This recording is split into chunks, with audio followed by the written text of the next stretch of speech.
नमस्कार। जय राधे राधे श्याम राधे राधे। जय वृंदावन बिहारी लाल की जय, कृष्ण कन्हैया लाल की जय, बांके बिहारी लाल की जय, जय राधा श्याम सुंदर लाल की जय। जय राधे राधे श्याम राधे राधे। সুহৃদা ভক্তবৃন্দগণ সকলের চরণে রইল শত সহস্র কোটি প্রণাম। বড়দের প্রতি রইল শ্রদ্ধা ভালোবাসা, ছোটদের প্রতি রইল স্নেহ ভালোবাসা। আমার সমস্ত সাধু গুরু বৈষ্ণব ভাগবত ভক্ত ভগবানের চরণে রইল শত সহস্র কোটি প্রণাম। আমার গৌর গোবিন্দ রাধা গোবিন্দের চরণে রইল শত সহস্র কোটি প্রণাম, শ্রদ্ধা ভক্তি, শ্রদ্ধা ভালোবাসা। জয় রাধে রাধে শ্যাম রাধে রাধে রাধে রাধে। প্রথমে আজকের এখন ভাগবত পাঠ শুরু হবে, তার আগে একটু গুরু বন্দনা করে নেওয়া যাক। রাধে রাধে।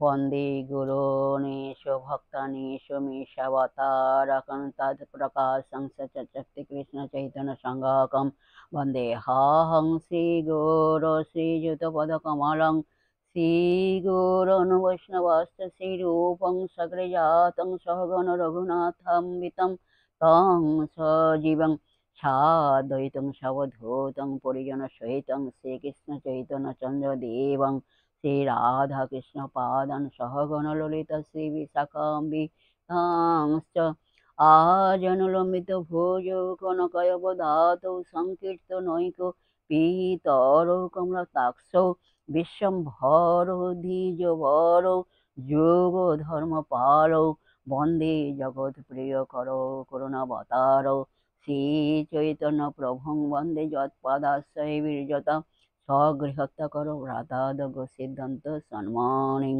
নমো বাঞ্ছাকল্পতরো ভস্য কৃপা সিন্ধুভ্য এব চ পতিতানাং পাবনেভ্যো বৈষ্ণবেভ্যো নমো নমঃ পতিতানাং পাবনেভ্যো বৈষ্ণবেভ্যো নমো নমঃ পতিতানাং পাবনেভ্যো বৈষ্ণবেভ্যো নমো নমঃ নারায়ণং নমস্কৃত্য নরবৈষ্ণব নরোত্তমং দেবীং সরস্বতী চৈব ব্যাসং ততো জয়মুদীরয়ে।